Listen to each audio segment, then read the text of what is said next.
वहीं श्रीनगर में एक नामालूम ख्वातीन पर कई ज्वेलर्स को ठगने का इल्जाम लगा है। इल्जाम है कि जुलाई से अगस्त 2025 के बीच उसने 3 दुकानों से गहने लिए, ये कहकर कि वो उन्हें परिवार को दिखाकर बाद में लौटा देगी, लेकिन उसका फोन बंद कर फरार हो गई। शाही हमदान ऑर्नामेंट्स और मखदूमी जेवरात के 5-5 लाख रुपए का नुकसान हुआ, जबकि जरकर ज्वेलर्स को 7 लाख रुपए का नुकसान बताया गया है।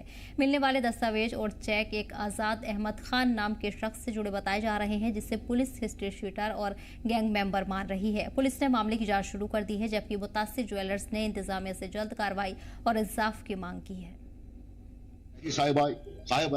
एसएसपी साहब है, उन्होंने हमें पूरी आश्वासन दिया कि हम आपको इसमें मदद पूरा कर लेंगे। इस औरत को जो आप हमारी दुकानदारों के साथ चीटिंग कर रहे हैं, उसको हम कानून की कचहरी में खड़ा कर लेंगे। मैं तफसीलन आपसे बताऊंगा कि आज का प्रेस कॉन्फ्रेंस का मतलब क्या है। ये हमारे दुकानदार जो सोने चांदी के कारोबार कर रहे हैं, एक लड़ी है जो कई सालों से हमारे इन छोटे दुकानदारों को लूट रही है। वो इनसे सोना खरीद कर बाद में चक्के दे रही है, लेकिन वो चक्के वो चक्के अंदर नहीं हो रही है, उसमें कोई कैश वगैरह नहीं होता है। हमारे पास लिस्ट है। ये हमारी शाह हमदान ऑर्नामेंट्स है, बटा कदम के रहने वाले हैं, उनकी दुकान बटा कदम है। 5 लाख रुपया उससे लूटा है। मखदूमी जेवरात है, ये नवाब कदम श्रीनगर के 5 लाख उससे लिए है। जरगर ऑर्नामेंट से 7 लाख रुपया लिए है। बाबा ऑर्नामेंट से 1 लाख रुपया लिया है। जारा ऑर्नामेंट 2,50,000 रुपया लिए है। आलम ऑर्नामेंट्स जो कमरवाली के रहने वाले दुकानदार है, 1 लाख रुपए। इसके बावजूद भी और भी दुकानदार है जिनको हमें ये हमारे एसोसिएशन को मुतल्लक किया है कि हमारी भी दुकान, उसमें कुपवाड़ा के भी है, उसमें ये पुलवामा के भी है। राष्ट्रीय बजरंग दल ने जम्मू में श्री माता वैष्णो देवी श्राइन बोर्ड के खिलाफ एहतजाजी मुजाहिरा किया और कहा कि माता वैष्णो देवी में सबसे ज्यादा चढ़ावा हिंदुओं की तरफ से दिया जाता है और श्राइन बोर्ड, चाहे वो श्री माता वैष्णो देवी यूनिवर्सिटी हो या अब जो मेडिकल सिम, उसमें हिंदुओं को रिजर्वेशन न देकर कहीं ना कहीं हिंदुओं के जज्बात के साथ खेल किया जा रहा है, जिससे कि कभी बर्दाश्त नहीं किया जाएगा। इस बीच आपको बता दें कि हिंदू संगठनों की तरफ से विरोध जाहिर किया गया है, जिसमें बड़ी तादाद में हिंदू संगठन के लोग शामिल हुए हैं। राष्ट्रीय बजरंग दल ने यह एहतजाजी मुजाहिरा किया। जम्मू में श्री माता वैष्णो देवी श्राइन बोर्ड के खिलाफ ये जोरदार एहतजाजी मुजाहिरा किया गया है, जिसमें उन्होंने नाराजगी जाहिर की है और कहा है कि माता वैष्णो देवी में सबसे ज्यादा चढ़ावा हिंदुओं की तरफ से दिया जाता है।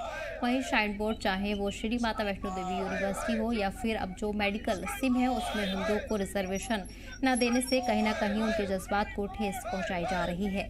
इसी सिलसिले में हिंदुओं की तरफ से नाराजगी जाहिर की गई है और जल्द से जल्द उनके मामले को हल करने की अपील भी की गई है।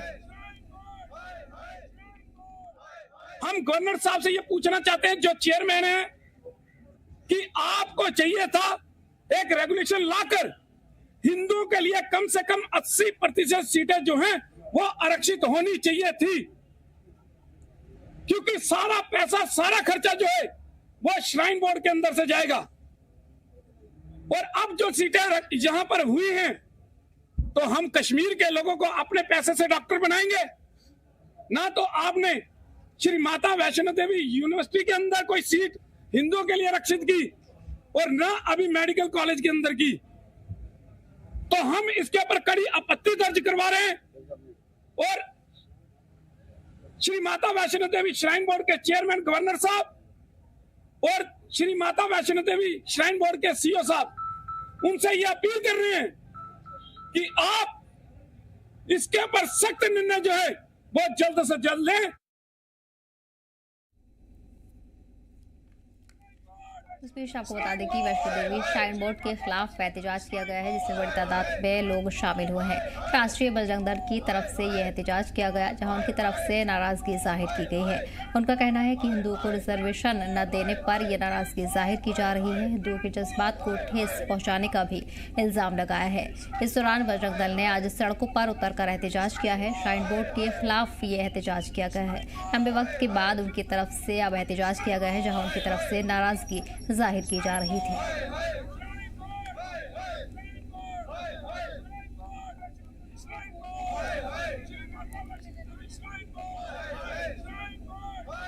इसी पर खास जानकारी के लिए हमारे नुमाइंदे ख्वाहिश जुड़ गए हैं। ख्वाहिश, राष्ट्रीय बजरंग दल की तरफ से आज सड़कों पर उतरकर एहतजाज किया गया है, क्या कुछ अहम वजूहात उनकी तरफ से बताई जा रही हैं और क्या कुछ मांग अब वो कर रहे हैं? देखिए, बिल्कुल श्री माता वैष्णो देवी यूनिवर्सिटी का एक मेडिकल कॉलेज भी है जिसमें लगभग 50 सीटें जो हैं वो MBBS के लिए आवंटित की गई हैं। इसमें लगभग 42 सीटें जो हैं वो कश्मीर के छात्रों को दी गई हैं, इनके खाते गई है, और एक सीट जो है सिख कम्युनिटी के छात्रों को दी गई है। वहीं बाकी बची सीटें जो हैं वो हिंदू कम्युनिटी के छात्रों के हिस्से में आई हैं। आपको बताओ कि नीट परीक्षा पास करने के बाद मेरिट बेस पे यहाँ पे ये इनको सीटें अलॉट की गई हैं, लेकिन श्री राष्ट्रीय बजरंग दल का ये कहना है क्योंकि श्री माता वैष्णो देवी श्राइन बोर्ड ये हिंदुओं से जुड़ा हुआ श्राइन है, और ऐसे में इस पर जो है यहाँ पर रिजर्वेशन जो है हिंदुओं को लेकर होनी चाहिए, क्योंकि यहाँ पर अगर 42% अगर आप एक कम्युनिटी के एक रिलीजन के लोगों को दे रहे हैं तो बाकी लोगों को आप कहाँ जा रहे हो। और एक प्रॉपर जो डोनेशन बेस्ड जो एक पूरा श्राइन बोर्ड का प्रोसेस रहता है, यानी कि डोनेशन दिया जाता है लोगों द्वारा, उस पर श्राइन बोर्ड अलग अलग काम करता है, चाहे वो इन्होंने नारायणा हॉस्पिटल बनाया, चाहे माता वैष्णो यूनिवर्सिटी है या हॉस्पिटल है, वो सब उपचार करते हैं। तो ये डोनेशन की हुई चीजें चल रही है, डोनेशन माता वैष्णो देवी आने वाले जो श्रद्धालु है वो देते हैं। तो ऐसे में हिंदुओं को आप क्यों आरक्षित नहीं कर रहे हैं, यहाँ पर उनको आरक्षण क्यों नहीं दे रहे हैं, इसको लेकर ये पूरा आज विवाद था वो देखने को सामने आया। और यहाँ पर माता वैष्णो देवी श्राइन बोर्ड के खिलाफ नारेबाजी की। उन्होंने कहा है अगर हम देश की बाकी यूनिवर्सिटी में देखें, जैसे कि पंजाब में कुछ यूनिवर्सिटी है वहाँ पे सिख कम्युनिटी के लिए सीट रिजर्व है, या फिर उत्तर प्रदेश में देखें अलीगढ़ वेस्ट यूनिवर्सिटी में या फिर जामिया वेस्ट यूनिवर्सिटी में मुस्लिम रिलीजन के बच्चों के लिए सीट रिजर्व रहती है। तो ये जो श्राइन है, ये यूनिवर्सिटी है, ये हिंदू कम्युनिटी से जुड़ी हुई है और हिंदू श्राइन से जुड़ी हुई है। तो यहाँ पर हिंदुओं को लेकर क्यों रिजर्वेशन नहीं है, इसको लेकर उन्होंने मांग की है जो सीटें हैं वो बच्चों को ज्यादा दी जाए हिंदू कम्युनिटी को और रिलीजन के, और ये जो भेदभाव है ये बिल्कुल खत्म किया जाए। और यहाँ पर जो भावनाएं आहत करने का काम श्राइन बोर्ड ने किया है ये बिल्कुल बर्दाश्त के काबिल नहीं है, और अगर इसको निर्णय को जल्दी ऊपर कुछ नहीं किया जाता तो आगे और एहतजाज किया जाए। जी ज़ाहिर ख्वाहिश जिस तरह श्राइन बोर्ड की तरफ से रद्द-ए-अमल सामने आया है, लेकिन क्या स्पीच इस बात की यकीन दहानी करवाई है कि इनकी मांगों को पूरा किया जाएगा या फिर रिजर्वेशन में थोड़ी भी बढ़ोतरी की जाएगी? देखिए बड़ी बात यह है कि नीट की प्रक्रिया से बच्चे जो हैं उन्होंने सीटें हासिल की हैं। अब क्या सरकार इसको लेकर क्या करती है, बड़ी बात यह है कि ये यहाँ पर उन्होंने प्रोटेस्ट करके लोगों के बीच में इशू को लेके आए। हालांकि पहले शायद ज्यादा लोगों को इसके बारे में जानकारी नहीं थी, लेकिन अब इसके बारे में जब प्रोटेस्ट हुआ है तो लोगों को इसके बारे में पता भी चल रहा है और चर्चाएं शुरू। लेकिन अगर इसके ऊपर जल्दी कुछ नहीं होगा तो आगे इसको लेकर ये और अपना जो गुस्सा है वो दिखा सकते हैं या फिर और एजुकेशन तेज कर सकते हैं। लेकिन ओवरऑल एक शुरुआत हुई है आज से। साथ ही मांग हुई है हिंदुओं के लिए जो है वो रिजर्वेशन दी जाए माता वैष्णो देवी यूनिवर्सिटी के जो मेडिकल कॉलेज। जी बिल्कुल। फिलहाल आपको बताते चले कि बड़ी नाराजगी हिंदू संगठनों की तरफ से जाहिर की गई है और कहीं ना कहीं ज़्यादा रिजर्वेशन की और अपनी मांगों को पूरी करने की अपील वो लगातार कर रहे हैं। ख्वाहिश तमाम जानकारी के लिए बहुत बहुत शुक्रिया। बढ़ेंगे आगे। श्रीनगर में पीडीपी सदर महबूब मुफ्ती ने सरकार पर जमकर हमला किया और कहा कि कश्मीरी कैदियों की रिहाई के लिए सरकार संजीदा नहीं है। मीडिया से बात करते हुए महबूब मुफ्ती ने सरकार से दरख्वास्त की है कि कश्मीरी कैदियों को बाहर की जेलों से वापस लाया जाए। उन्होंने कहा हम उनकी रिहाई नहीं मांग कर रहे हैं, लेकिन बस ये चाहते हैं कि उन्हें यहाँ की जेलों में ट्रांसफर किया जाए जिससे वो अपने घर वालों से मुलाकात कर सकते हैं। महबूब मुफ्ती ने सवाल भी किया क्या आर्टिकल 370 या स्टेटहुड की खामोशी बरकरार रहेगी। अब उन्होंने कुछ नहीं किया। मैंने कई खत लिखे, मैंने होम मिनिस्टर को खत लिखे, मैंने डीजी साहब को खत लिखा, मैंने चीफ सेक्रेटरी को खत लिखा कि हमें इनके बारे में कोई तफसील चाहिए, ये कहाँ है, कितने जेलों में है। और आपको याद होगा पिछले बार मैंने एक बार उमर साहब से भी आपके जरिए अपील की थी कि कम से कम एक डेलीगेशन बनाइए ऑल पार्टी और आप सरकारों के साथ जहां जहां ये हमारे लोग बंद हैं उनके साथ बातचीत करके हम जाके उनको देखना चाहते हैं। मगर जब मैंने उमर साहब का बयान सुना कि अब ये मामला सब जुडिस हो गया तो अब बात नहीं होगी, तो हमने तो रेजोल्यूशन भी लाया था असेंबली में इसी हवाले से कि इनको यहाँ शिफ्ट किया जाना चाहिए। वो भी नेशनल कॉन्फ्रेंस की स्पीकर सरकार ने उसको भी रद्द कर दिया, उसको भी डिस्कशन के लिए नहीं आने दिया। तो उस वक्त उमर साहब को याद नहीं आया, वो कहते हैं बात नहीं। और मुझे ये बताइए जो स्टेटहुड है क्या वो सब जुडिस नहीं है?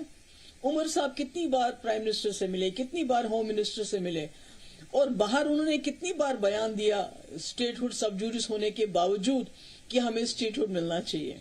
पर मैंने कभी नहीं सुना उमर साहब को जब वो होम मिनिस्टर से मिले या प्राइम मिनिस्टर से मिले बाहर आते हुए ये कहते हुए कि मैंने जो हमारे जेलों में लोग बंद हैं उनके बारे में बात की।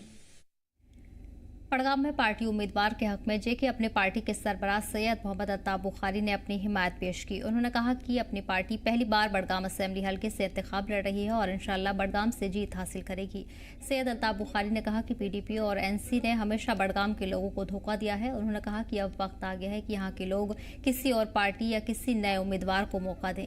इस मौके पर सीनियर राइटर और सियासी शख्सियत गुलाम नबी परिवारा ने भी अपनी पार्टी में शमूलियत अख्तियार की है।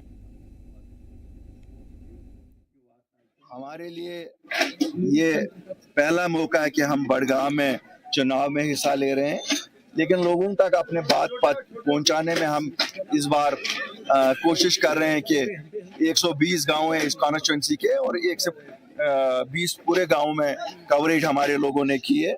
हमें पुख्ता यकीन है कि हम इंशाल्लाह अल्लाह के फजल से यहाँ से अच्छे वोट ले जाएंगे। देखिए, हम उन दोनों जमातों से बिल्कुल मुख्तलिफ हैं। वो दोनों जमातें लोगों के इमोशंस और जज्बात से खेलती रही हैं।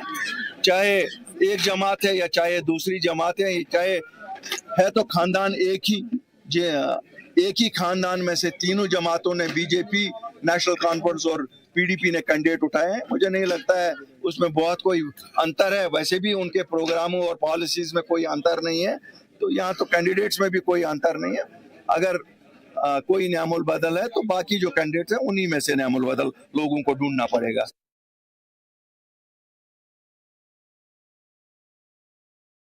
ये हमारा पहला इलेक्शन है इस कॉन्स्टिट्यूंसी में। हम तो लोगों के पास जा रहे हैं। जो पब्लिक मूड दिख रहा है कि नेशनल कॉन्फ्रेंस के हक में नहीं है और जो उनके साथ वादे किए गए हैं सरासर धोखा हुआ है। और मुझे लग रहा है कि पूरी उम्मीद के साथ आज बड़गाम में बदलाव होगा। ठंडी नहीं है, बेसिकली ये शुरुआत है हमारे पार्टी प्रेसिडेंट की, लेकिन हमारे जो डिस्ट्रिक्ट प्रेसिडेंट है, हमारे जो ऑर्गेनाइजेशन टीम है, वो तो इस वक्त डोर टू डोर कैंपेन कर रहे हैं। हाँ, मीडिया में थोड़ा सा उनका असर कम है, लेकिन जिस हिसाब से पब्लिक मूड इस कॉन्स्टिट्यूंसी में है, मुझे लग रहा है कि बदलाव की ओर जा रहा है। देखिए, अपनी पार्टी पहली बार बड़गाम में इलेक्शन लड़ रही है। पिछली बार हमारे कैंडिडेट ने विड्रॉ किया था। ये बैटल टफ है, लेकिन एज अ पॉलिटिकल पार्टी हमें कंटेस्ट करना था। और हमारे और एक बहुत अच्छी बात है कि लोग तब्दीली चाहते हैं और हम चाह रहे हैं कि वो जो मुतबादिल ढूंढ रहे हैं वो अपनी पार्टी हो। हमारी पूरी कोशिश, हम घर घर जा रहे हैं, प्रोग्राम्स कर रहे हैं, डोर टू डोर कैंपेनिंग कर रहे हैं, इलाका वाइज प्रोग्राम कर रहे हैं, जहाँ पे बस उस इलाके के लोग हो। जैसे आपने आज देखा नारकरा, तो हमने बस नारकरा के लोगों को बुलाया था, हमने कहीं और से लोगों को नहीं बुलाया था। तो हम चाह रहे थे हम ग्रास रूट लेवल पे जाए, लोगों से बात करें, उनके मसाइल देखें और कहीं ना कहीं एक कार्डर भी बनेगा और इंशाल्लाह पूरी उम्मीद है कि हम छाप छोड़ जाएंगे इस इलेक्शन में। बिहार के गवर्नर आरिफ मोहम्मद खान ने जम्मू कश्मीर के लोगों की परेशानियां और मुश्किलात पर हमदर्दी का इजहार किया। उन्होंने कहा कि रियासत का दर्जा जल्दबाजी में नहीं बल्कि एहतियात और बेहतरीन मंसूबे के साथ बहाल किया जाना चाहिए। आरिफ मोहम्मद खान ने पीएम मोदी की क़यादत में मरकजी हुकूमत की मुस्तहकम कोशिशों की भी तारीफ की, जो जम्मू कश्मीर में सियासी और समाजी इस्तेकाम की बहाली की जानिब काम कर रही हैं। मैं आपको कुरान हकीम की आयत बताता हूँ। वत्तकू फितनतन ला तुसीबन्नल्लज़ी ज़लमू मिनकुम खास्सतन आलमू अन्नल्लाह शदीदुल इक़ाब। हमारी बदकिस्मती है, आपका नहीं कह रहा मैं, हमारी बदकिस्मती है कि कश्मीर को कुछ बहुत ही दर्दनाक हालात से गुजरना पड़ा। कश्मीर मुल्क की तकसीम के नतीजे में जो नई सूरत हाल बनी और जिसे मौलाना आज़ाद ने कहा कि आज की तारीख में मुल्क में मुख्तलिफ कम्युनिटीज़ हैं, थोड़े बहुत इख्तलाफात होते हैं, कहीं गड़बड़ी भी होती है, लेकिन जब तकसीम हो जाएगी तो आप इसको इस हेट को, इस नफरत की फिजा को, आप ये दूरियों को, दिलों में जो दूरी, इसको आप इंस्टीट्यूशनलाइज कर देंगे। उसकी कीमत और भी लोगों को अदा करनी पड़ेगी, लेकिन सबसे बड़ी कीमत कश्मीर के लोगों को अदा करनी पड़ेगी। तो ये एक मखसूस हालात थे, इसीलिए मुझे अभी रिसेंटली बात है, किसी ने मुझसे कहा फला जगह बहुत मासूम, मतलब वो जद में आ जाते हैं, मासूम लोग जद में, लेकिन ये खुदाई कानून है। अगर फितना फैलेगा तो अल्लाह ये फरमाते हैं कि उसके जो असरात होते हैं वो उन तक महदूद नहीं रहते जो फितना पैदा करते हैं। गांधरबल में ट्रेडर्स फेडरेशन ने पंडात से मनीगाम तक रोड वाइडनिंग प्रोजेक्ट का खैर मकदम किया है। फेडरेशन ने सीएम उमर अब्दुल्ला और एजी मनोज सिन्हा से अपील की है कि इस प्रोजेक्ट से मुतासिर दुकानदारों को मुआवजा दिया जाए, जिससे उनके रोजगार पर असर न पड़े। इससे लेकर गांधरबल ट्रेडर्स फेडरेशन के सदर गुलाम हसन ने मीडिया से बात करते हुए कहा कि सड़क की इस तोसी से रोड कनेक्टिविटी बेहतर होगी और ट्रैफिक फ्लो आसान बनाने में कामयाबी मिलेगी। उन्होंने सरकार से अपील की है कि इस प्रोजेक्ट की वजह से जिन लोगों की दुकानें टूटी हैं उनको सही तरीके से कहीं और बसाया जाए। हॉस्पिटल रोड पर चिनार के पेड़ों को हटाने की भी मांग की ताकि ट्रैफिक जाम कम हो सके। वहीं गुलाम हसन ने कहा है कि कई दुकानदारों के बैंक लोन है और उनकी पूरी रोजी रोटी उनकी दुकानों पर डिपेंड करती है, इसलिए उन्हें मुनासिब मदद फराहम करनी है। इससे लेकर मनीगाम तक जो नेशनल हाईवे वालों ने प्रोग्राम रखा है रोड वाइडिंग के बारे में, उसको हम वेलकम करते हैं, खुशामदीद करते हैं। ये गांधरबल की आवाम की, गांधरबल के ट्रेडरों की बहुत देरीना मांग है। हम इसको वेलकम करते हैं कि उन्होंने आज ये स्टेप उठाया कि आज रोड गांधरबल में बनने जा रहा है। इसके साथ साथ हमारी ये एक डिमांड है गांधरबल ट्रेडर्स फेडरेशन को कि जो दुकानदार इसमें डिसलोकेटेड हो रहे हैं उनकी रिहैबिलिटेशन ज़रूरी है, उनकी रिहैबिलिटेशन करनी ज़रूरी है। हमने डिस्ट्रिक्ट एडमिनिस्ट्रेशन को भी मुतल्ला किया है, डीसी साहब को भी, डिविजनल कमिश्नर साहब को भी, चीफ मिनिस्टर साहब को भी, गवर्नर साहब को भी मुतल्ला किया है कि जो दुकानदार मुतासर हो रहे हैं उनकी बाज़ाबातकारी के लिए कोई प्रोग्राम उठाए ताकि ये बेरोजगार ना हो जाएगा। एक दुकान में दुकानदार के अलावा 4-4, 5-5 सेल्समैन मौजूद हैं, उनके अहल का भी मामला है, दुकानदार का अहल का मामला है।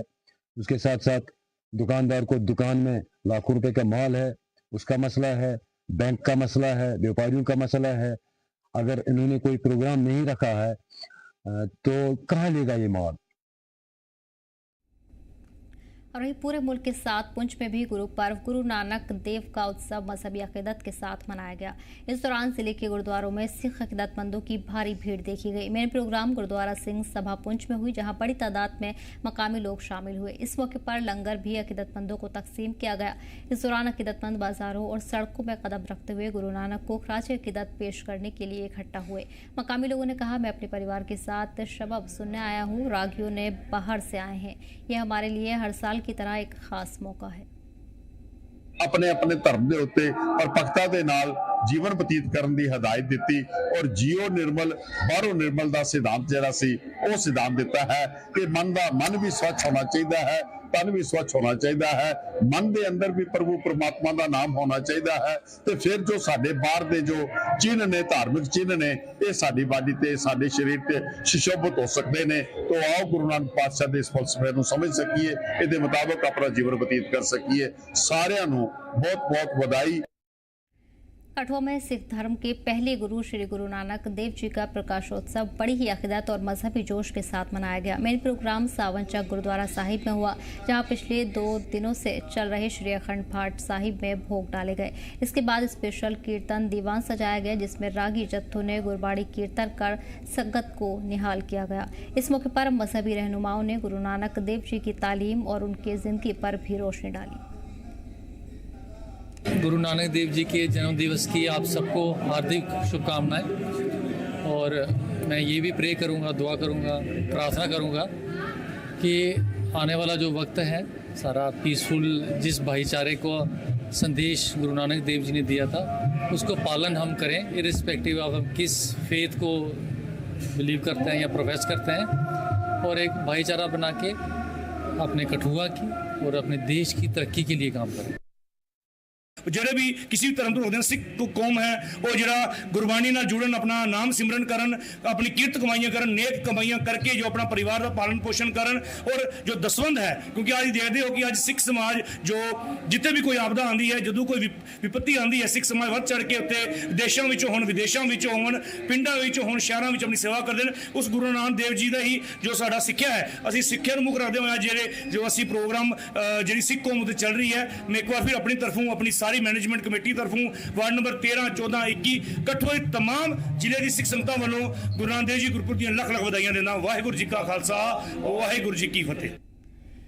सिख धर्म के पहले गुरु गुरु नानक देव जी का 556 और प्रकाश पर्व आज जिला उधमपुर में भी देश और दुनिया की तरह जोशो खरोशों के साथ मनाया गया, जहां सुबह से ही सिख समाज के साथ साथ गुरु नानक देव जी को मानने वाले दीगर धर्म के लोग भी गुरुद्वारा साहिब पहुंचे, जहां माथा टेककर शब्द कीर्तन श्रवण किया। उसके उपरांत संतों में भी गुरु का लंगर तकसीम किया गया। आपको बताते चले कि सिख पंथ की नींव गुरु नानक देव जी ने ही रखी थी, इसलिए उन्हें सिख पंथ का पहला गुरु कहा जाता है। आज का जो दिन है ये बड़ा महान दिन है, क्योंकि आज के दिन हमारे गुरु नानक देव जी जो सिख पंथ जिन्होंने चलाया था उनका प्रकाश उत्सव है, पूरे विश्व में ये मनाया जा रहा है। उधमपुर में भी हमने ये हर साल की तरह इस साल भी बड़े धूमधाम से मनाया जा रहा है। कीर्तन चल रहे हैं, लंगर भी चल रहे हैं, संगत होम हमा के इतने पहुंची है। तो असी संगत जो यहाँ पहुंची है उनका भी बहुत धन्यवाद करते हैं, क्योंकि गुरु नानक लेवा जो संगत है वो कहीं भी है, विश्व में कहीं भी है, किसी भी रूप में है, वो गुरु नानक देव जी को मानते हैं। वो आज के दिन सारे जो लोग हैं वो नतमस्तक हैं गुरुद्वारे में जाके और उनकी दी हुई शिक्षाओं को वो धारण कर रहे हैं, क्योंकि गुरु जी ने कहा था नाम जपो, वंड सको, कीर्त करो। तो ये सारी जितनी भी मतलब विश्व है उसके लिए एक बहुत महान उपदेश है। सबको ये चीजें माननी चाहिए, क्योंकि उन्होंने कहा था कि रब एक है।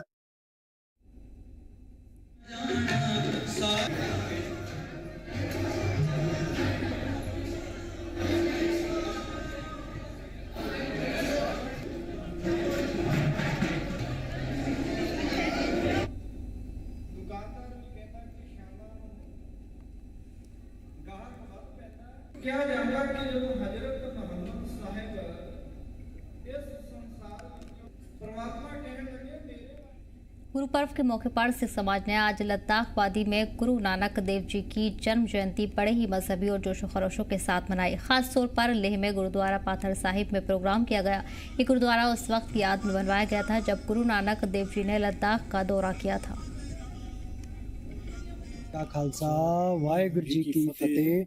धन धन श्री गुरु नानक देव जी के जयंती पुरब पे लख लख बधाइयां सारी लद्दाख वर्ल्ड ते मनाया जा रहा है। वाहिगुरु कृपा करके सारी अपने दातन साहिब गुरुद्वारा ते पत्थर साहिब गुरुद्वारा असी बड़े धूमधाम नाल मना रहे हैं।